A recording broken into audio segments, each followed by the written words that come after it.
Assalamualaikum warahmatullahi wabarakatuh. Kami dari kelompok 2, Anatomi Fisiologi Manusia, dengan dosen pengampu Ibu Apoteker Mira Febrina MSc akan menjelaskan materi mengenai DNA, RNA, dan sintesis protein. Untuk itu, izinkan saya memperkenalkan anggota kelompok kami.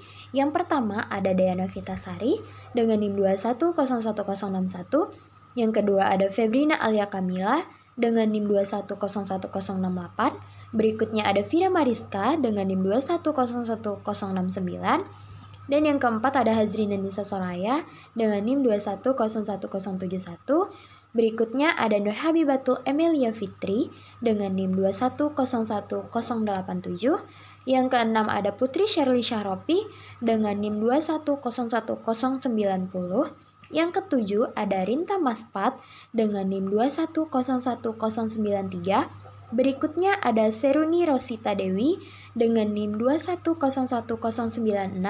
Dan yang terakhir ada Virginesia 2101103. Asam nukleat.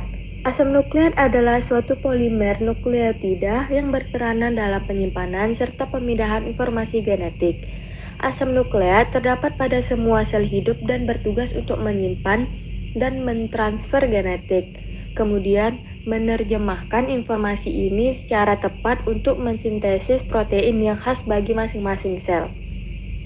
Asam-asam nukleat terdapat pada jaringan tubuh sebagai nukleoprotein, yaitu gabungan antara asam nukleat dengan protein. Jenis-jenis asam nukleat. Asam nukleat dalam sel ada dua jenis, yaitu DNA, deoksiribonucleic acid atau asam deoksiribonukleat, dan RNA, ribonucleic acid atau asam ribonukleat. Molekul asam nukleat merupakan polimer seperti protein, tetapi unit penyusunnya adalah nukleotida. Salah satu contoh nukleotida asam nukleat bebas adalah ATP yang berfungsi sebagai pembawa energi. Molekul RNA disintesis dari DNA dan berperan dalam sintesis protein di dalam sitoplasma atau yang disebut dengan ribosom. Perbedaan DNA dan RNA. 1. Bagian pentosa RNA adalah ribosa, sedangkan bagian pentosa DNA adalah deoksiribosa. 2. Bentuk molekul DNA adalah heliks ganda. Bentuk molekul RNA bukan heliks ganda, tetapi berupa rantai tunggal yang terlipat sehingga mempunyai rantai ganda. 3. RNA mengandung basa adenin, guanin, dan sitosin seperti DNA, tetapi tidak mengandung timin. Sebagai gantinya, RNA mengandung urasil. Dengan demikian, bagian basa pirimidin RNA berbeda dengan bagian basa pirimidin DNA. 4. Jumlah guanin adalah molekul RNA yang tidak perlu sama dengan sitosin. Demikian pula jumlah adenin tidak harus sama dengan urasil. Struktur DNA. DNA merupakan singkatan dari deoksiribonucleic acid atau asam deoksiribonukleat. DNA terdiri dari dua utas benang polinukleotida. Bentuknya pun seperti tangga yang berpilin atau disebut dengan double helix. Ukuran panjang DNA dapat diukur dari jumlah nukleotida yang tergabung ke dalamnya. DNA merupakan pembawa informasi genetik dan terlibat dalam semua proses herediter dan biosintetik pada organisme. Selain itu, DNA juga mensintesis RNA dan secara tidak langsung mengontrol sintesis protein. Struktur nukleotida DNA ada 3, yaitu gugus fosfat, gula deoksiribosa, dan basa nitrogen. Gugus fosfat adalah unsur non-organik dengan rumus molekul pada PO43. Unsur tersebut berperan sebagai agen buffer. Yang kedua, gula deoksiribosa. Gula deoksiribosa adalah monosakarida dengan rumus molekul H-C+2O, CH2, CHOH3, H. Gula deoksiribosa mempunyai 5 karbon gula ribosa yang kehilangan 1 atom oksigen. Gula tersebut melekat pada fosfat dan 1 dari basa nitrogen. Basa nitrogen atau nukleobasa adalah molekul organik dengan atom nitrogen yang mempunyai sifat kimiawi basa. Dalam nukleobasa tersebut ditemukan beberapa senyawa, yakni ada adenina, guanina, sitosina, dan timina. Struktur DNA. Nukleotida terbentuk jika fosfat berikatan pada atom C5 dari gula deoksiribosa dan pada atom C1 berikat pada basa nitrogen. Satu pita DNA dibentuk dari nukleotida yang saling bersambung melalui suatu ikatan fosfodiester. Struktur RNA. RNA terbentuk dari proses transkripsi DNA. RNA terdiri dari satu utas benang polinukleotida yang terbagi menjadi gugusan gula ribosa, gugusan basa nitrogen, dan gugusan asam fosfat. Di dalam tubuh, RNA biasanya ditemukan dalam nukleolus dan sitoplasma.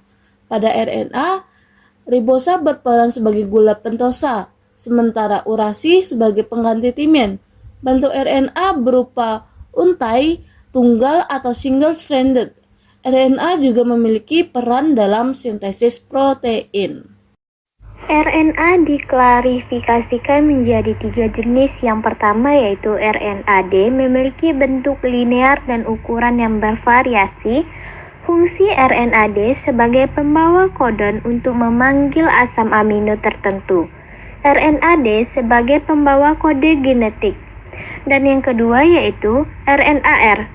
Bentuknya tidak diketahui dan merupakan penyusun ribosom. RNAr adalah sebagai penyelaras sintesis polipeptida dan RNAr sebagai adaptor. Dan yang terakhir yaitu RNAt, memiliki bentuk seperti daun semanggi yang terdiri dari 75 hingga 90 nukleotida. Fungsi RNAt adalah untuk mengangkut asam amino yang akan dibentuk menjadi polipeptida. RNAt sebagai penerjemah sandi genetika ke dalam urutan basa polipeptida. Selanjutnya ada protein. Protein adalah makromolekul yang mempunyai banyak peranan dan fungsi dalam sel, seperti membangun sel, menyimpan, transport, pertahanan diri, dan enzim katalisis. Struktur protein terbangun atas unit-unit asam amino. Seperti gambar di bawah ini adalah satu asam amino. Sifat-sifat protein yang pertama yaitu sukar larut dalam air karena ukuran molekulnya yang sangat besar.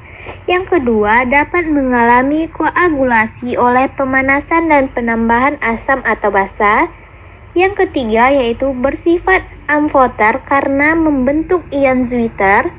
Pada titik isoelektriknya, protein mengalami koagulasi sehingga dapat dipisahkan dari pelarutnya. Dan yang terakhir, dapat mengalami kerusakan atau terdenaturasi akibat pemanasan. Pada denaturasi, protein mengalami kerusakan mulai dari struktur tersier sampai struktur primernya. Fungsi protein. Yang pertama yaitu sebagai enzim, yang kedua alat angkut atau protein transport, yang ketiga mengatur gerakan atau protein kontraktil, yang keempat penyusun jaringan atau protein struktural, yang kelima protein cadangan, yang keenam antibodi atau protein antibodi, yang ketujuh pengatur reaksi atau protein pengatur, dan yang terakhir yaitu pengendali pertumbuhan. Struktur protein. Struktur primer merupakan ikatan-ikatan peptida dari asam amino pembentuk protein tersebut. Struktur sekunder terbentuk dari ikatan hidrogen yang terjadi antara gugus-gugus amida dengan atom hidrogen pada rantai samping asam amino, sehingga terbentuklah lipatan-lipatan, misalnya membentuk sebuah alpha helix. Struktur protein. Struktur tersier, interaksi struktur sekunder yang satu dengan struktur sekunder yang lainnya melalui ikatan hidrogen, ikatan ion, atau ikatan disulfida. Misalnya, terbentuk rantai double helix. Struktur kuartener, struktur yang melibatkan beberapa peptida sehingga membentuk suatu protein. Pada peristiwa ini, terkadang terselip molekul atau ion lain yang bukan merupakan asam amino.